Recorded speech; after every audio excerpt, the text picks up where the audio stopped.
नमस्कार। आप जय हिंद। स्वागत है आप सबका। और आज हम लोग देखने वाले हैं कक्षा 10 की प्रश्नावली 1.1 का क्वेश्चन नंबर 3 और क्वेश्चन नंबर 4। जो बच्चे पहले नहीं जानते हैं कि यूक्लिड विभाजन प्रमेय क्या होता है, वो पहले इनसे पहले वाले वीडियो सबको देख लें और समझ लें, तब आपको ये अच्छे से समझ में आएगा। तो चलिए आते हैं प्रश्न नंबर 3। प्रश्न नंबर 3 में आप देखिए अंडरलाइन करके हम रखे हुए हैं इन लोग को, है ना, कि किसी परेड में जो है 616 सदस्यों वाली एक सेना की टुकड़ी है। सेना की टुकड़ी का सदस्य कितना है? 616। और 32 सदस्यों वाले एक आर्मी की टुकड़ी है। आर्मी का जो है बैंड है, कितना है इसमें सदस्य? 32 है। तो इनको जो है 616 सेनाएं जो उनको जो है आर्मी का जो 32 सदस्य उनके पीछे जो है मार्च करते हुए जाना है। मार्च करते हुए सेनाओं को आर्मी के पीछे मार्च करना है। ठीक है, यहाँ पे क्या होगा? आर्मी के पीछे मार्च करने। तो अधिकतम स्तंभ कितना होगा, यानी कि कितने लाइन में जो है ये लोग बराबर बराबर संख्या में जो है मार्च करते हुए आगे जा सकते हैं, वो हम लोग को निकालना है। क्योंकि ये यूक्लिड विभाजन प्रमेय में दिया हुआ है उस चैप्टर में, तो हम लोग यूक्लिड विभाजन प्रमेय का ही उपयोग करेंगे, उसी से इनका एचसीएफ निकालेंगे और वही जो जवाब एचसीएफ आएगा वही हम लोग का जवाब होगा। तो पहले देखते हैं कि इन दोनों में से 616 जो है 32 से क्या है? बड़ा है। तब हम लोग 616 का निकालेंगे एचसीएफ। तो 616 बराबर क्या हो जाएगा? 32। अब 616 को क्या करेंगे हम लोग? 32 से भाग देंगे, 2 बार में जाएगा नहीं, 64 हो जाएगा। 1 बार में देंगे 32, तो बचेगा हम लोग का क्या? 9 है। यहाँ पे हो गया तो आया 6, 296। 8 बार में देंगे, 3 8 या हो जाएगा 24, तो बहुत कम आ रहा है। 9 बार में देते हैं, 9 27 होगा। 9 दूनी 18 और 9 27, यहाँ पे बच गया हम लोग का, यानी कि हो गया ये 32 गुना 19 और प्लस 8। अब ये 32 आ जाएगा यहाँ पे और ये 8 आ जाएगा यहाँ पे। तो 8 को फिर 32 को फिर भागा देंगे 8 से, तो 8 चुके हो गया 32 और बचा कुछ भी नहीं। तो यहाँ पे हो गया 4 और शेषफल हो गया 0। तो हम लोग को पता है कि यूक्लिड विभाजन प्रमेय से क्या होता है कि A बराबर BQ प्लस R होता है। और जहां पे जब भी हम लोग दो संख्याओं का एचसीएफ निकालते हैं और R 0 हो जाए, R 0 हो जाए, 0 हो जाए, तो शेषफल R यानी कि शेषफल जब 0 हो जाता है उस समय जो B का मान होता है यही एचसीएफ कहलाता है। तो यहाँ पे देखिए R का मान ये क्या है? यहाँ पे A है, ये हम लोग का क्या है? B है, ये Q है और ये क्या है? R है। तो R देखिए R के जगह में यहाँ पे 0 हो गया है। तो R जब 0 हो गया है तो एचसीएफ कौन होगा? ये 8 जो कि B के जगह में है। इसलिए एचसीएफ ऑफ 616 और 32 क्या हो जाएगा? 8। तो अंत में हम लोग लिख लेंगे कि 8 स्तंभों की अधिकतम संख्या है ना। ऐसे 8 स्तंभ हैं जिनमें जो है 616 सदस्यों वाली एक सेना की टुकड़ी जो है 32 सदस्यों वाले आर्मी बैंड के पीछे जो है मार्च कर सकता है। तो आप लोग लिख लेंगे लास्ट में वो। अब आते हैं प्रश्न नंबर 4 पे। प्रश्न नंबर 4 कहता है कि यूक्लिड विभाजन प्रमेय का प्रयोग करके दर्शाएं कि किसी धनात्मक पूर्णांक का वर्ग, किसी धनात्मक पूर्णांक का वर्ग जो है m के लिए जो है वो 3m या 3m प्लस 1 के रूप का होता है। तो सबसे पहले हम लोग क्या करेंगे? माना कि a कोई धनात्मक पूर्णांक है, a कोई धनात्मक पूर्णांक। ये कौन आवाज कर रहा है? छोटा भाई बैठ, चुपचाप बैठ। तो ये कोई धनात्मक पूर्णांक है तथा b बराबर 3। b कोई धनात्मक पूर्णांक है तथा b बराबर 3। अब ये b बराबर 1 लेंगे, 2 लेंगे, 3 लेंगे, 4 लेंगे, कैसे पता चलेगा? मेरा छोटा भाई आ गया, यही आवाज कर रहा था। तो कैसे पता चलेगा? ये पता चलेगा यहाँ पे, ये बताएगा यहाँ पे 3m जो लिखा है, तो 3m प्लस में कुछ नहीं, यानी कि यहाँ पे 0 है, शून्य। और वहां पे क्या है, दूसरे वाले में 3m प्लस 1 है। तो हम लोग जानते हैं a बराबर क्या होता है, बी क्यू प्लस आर। ये आर, तो यहाँ पे जो मल्टीप्लाई में, ये गुणा के रूप में जो होता है b, यही होता है, वो b बता रहा है। तो यहाँ पे देखिए m के साथ क्या है, 3 है, यहाँ पर भी m के साथ क्या है, 3 है, प्लस में 1 है और यहाँ पे 0 है। तो यहाँ से पता चला कि b बराबर हम लोग को क्या लेना है, 3 लेना है, क्योंकि b की जगह में क्या है, 3 है, q की जगह में m है और r की जगह में 0 है, तो इसलिए b बराबर 3 लिए। तब हम लोग लिखेंगे कि यूक्लिड विभाजन प्रमेय से, यूक्लिड विभाजन प्रमेय से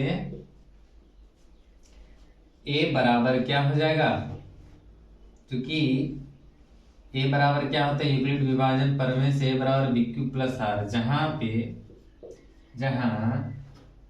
r जो है 0 से बड़ा या 0 के बराबर हो सकता है, लेकिन वो b से क्या होगा, हमेशा छोटा रहता है।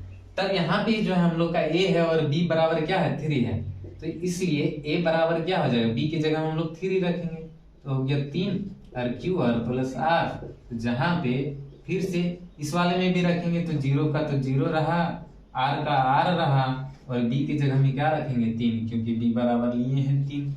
तो r क्या होगा, r जो है 0 से बड़ा होगा और 3 से छोटा होगा, लेकिन r 0 के बराबर भी हो सकता है। तब r का कितना वैल्यू ले सकते हैं, r का मान हम लोग 3 ले सकते हैं, 0, 1 और 2, है ना, क्योंकि इस वाले को क्या करना चाहिए, संतुष्ट करना चाहिए इस समीकरण को।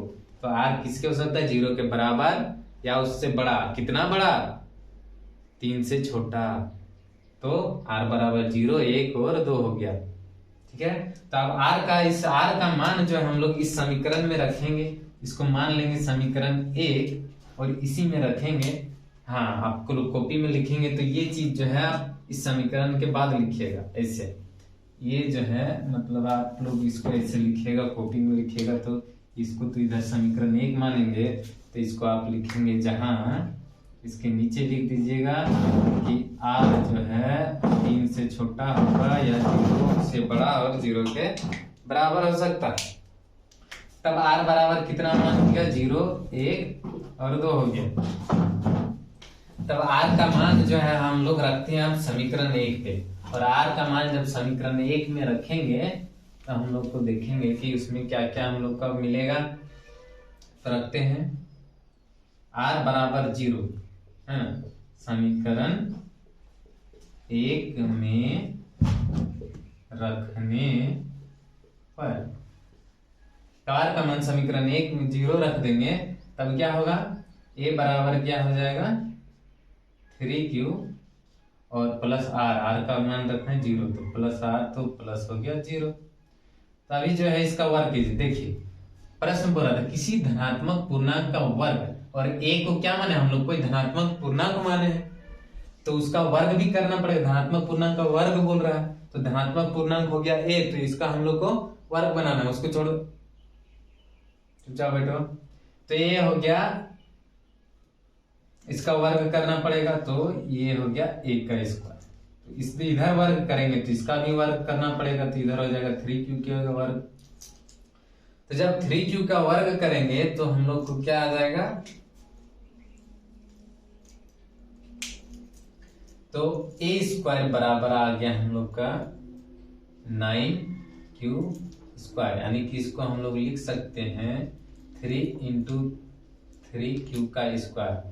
तो इसको a स्क्वायर बराबर हम लोग लिख सकते हैं 3m, और लिखेंगे जहां m बराबर, देखिए m के जगह में क्या है, ये 3 को छोड़ दीजिए और उसके बाद क्या बचा m, तो उसके बाद 3 को छोड़ के बाद जो कुछ भी बचा वो हो गया m, तो ये हो गया 3q स्क्वायर, जहां m बराबर क्या है, 3q स्क्वायर। ठीक है, अब हम लोग देखेंगे उस समीकरण में r बराबर 0 रखें, फिर 1 रखना और फिर 2 रखना है। तो फिर से लिखेंगे कि समीकरण 1 में r बराबर 1 रखने पर, आप किसी भी तरह से लिख सकते हैं, या तो ऐसे लिखते हैं r बराबर 1 समीकरण 1 में रखने पर, हम इसको बाद में लिख दिए, कोई दिक्कत नहीं। तो इसमें जब रखेंगे तो a बराबर क्या हो जाएगा हम लोग का 3q और प्लस 1 हो गया। फिर इसका वर्ग निकालना, धनात्मक पूर्णांक का वर्ग बोला है तो a स्क्वायर करेंगे, इधर हो जाएगा 3q प्लस 1, इसका भी स्क्वायर करना पड़ेगा, और जब इसका स्क्वायर करेंगे तो आ जाएगा हम लोग का a स्क्वायर 3q का स्क्वायर प्लस 2 इंटू a यानी कि 3 और b यानी कि 1 और प्लस b स्क्वायर यानी कि 1 का स्क्वायर। तो a स्क्वायर बराबर हो गया 9q स्क्वायर प्लस, इसको मल्टीप्लाई नहीं करते हैं, इसको ऐसे लिखते हैं 3 इंटू 3 का स्क्वायर यानी कि 3 इंटू 3 और q का स्क्वायर करेंगे तो q स्क्वायर हो जाएगा, इसको लिख देंगे, और प्लस यहाँ पे इसको ऐसे लिखते हैं 2 इंटू 3q, ठीक है। और ये को तो यही रह गया और ये 1 का स्क्वायर हो गया 1। इसको ऐसा गुना नहीं किए हैं क्योंकि इसका भी हम लोग को फायदा होगा कि बार बार, तो देखिए यहाँ पे है 3q स्क्वायर और यहाँ पे है 3q, तो ये 3q जब कॉमन ले लेंगे, है ना, नहीं दोनों से 3 कॉमन लेंगे, दोनों से क्या कॉमन लेंगे 3 कॉमन लेंगे, क्योंकि यहाँ पे हम लोग को क्या दिखाना है 3m प्लस 1, इसलिए 3 जब कॉमन लेंगे तो यहाँ पे क्या बच जाएगा हम लोग का 3q स्क्वायर बच गया इसमें, और इसमें q जब 3 कॉमन ले लेंगे तो उसमें क्या बचेगा प्लस 2q, और ये रहा, इसको छोड़ दिए, ये प्लस 1 को प्लस 1 लिख देते, उसमें तो q है ही 3 है ही नहीं, तो कैसे कॉमन आएगा, तो ये हो गया। फिर हम लोग लिखेंगे a स्क्वायर बराबर 3m प्लस 1, तो देखिए ये प्लस 1 ये रहा, ये 3 ये रहा, लेकिन ये जो है इतना बड़ा, इसकी जगह में क्या आया 3, जिससे गुना के साथ जुड़ा हुआ है ना, मल्टीप्लाई के साथ, तो ये 3 जो है m के साथ मल्टीप्लाई में हुआ, यानी कि ये जो पूरा भाग है वो क्या है m, तो इसलिए हम लोग लिखेंगे जहां m बराबर क्या है 3q स्क्वायर प्लस 2q, ठीक। अब है जो है हम लोग उस समीकरण में क्या रखेंगे, 2 का मान रखेंगे, 1 का मान रखें, 0 रखें, और अभी अब 2 का रखेंगे, तो रखेंगे r बराबर 2, समीकरण 1 में रखने पर, तो r बराबर 2 जब रखेंगे तो a बराबर क्या आ जाए 3q प्लस 2, और फिर धातु पूर्णांक का वर्ग करना है तो a का स्क्वायर करेंगे तो 3q प्लस 2 का वर्ग हो जाएगा, इसका वर्ग फिर निकलेगा क्या हम लोग का, ये जो है आप 2 इक्वल का साइन नहीं दे सकते हैं, और जब 2 इक्वल के दोनों तरफ लिखते हैं तो इस तरह का चिन्ह देना चाहिए, और इसको बोलते हैं सिंस अंग्रेजी में, और हिंदी में इसको बोलते हैं या, क्या कहते हैं या, ठीक। तो ये बराबर हो जाएगा फिर से 3 इंटू 3q, अच्छा चलिए एक बार लिख लेते हैं, इसको डायरेक्ट नहीं लिखते हैं, plus 2a into b, 2 into a into b plus b का स्क्वायर, ठीक है। तो हो गया हम लोग का a 3 इंटू 3q का स्क्वायर प्लस 2 दूनी 4 हो गया, 3q इंटू 4 लिख देते हैं और प्लस 4 लिखते हैं, ठीक है। तो a स्क्वायर बराबर हो जाएगा, यहाँ पे 3 कॉमन ले लेते हैं, यहाँ पे 3 कॉमन ले लेते हैं फिर से, तो ये हो गया 3q स्क्वायर यहाँ पे बच जाएगा, और यहाँ पे बच जाएगा ये 12, और यहाँ पे बच गया हम लोग का प्लस 4, है ना। तो ये जो प्लस 4 बच गया है तो इसको हम लोग 4 जो है कॉमन ले सकते हैं,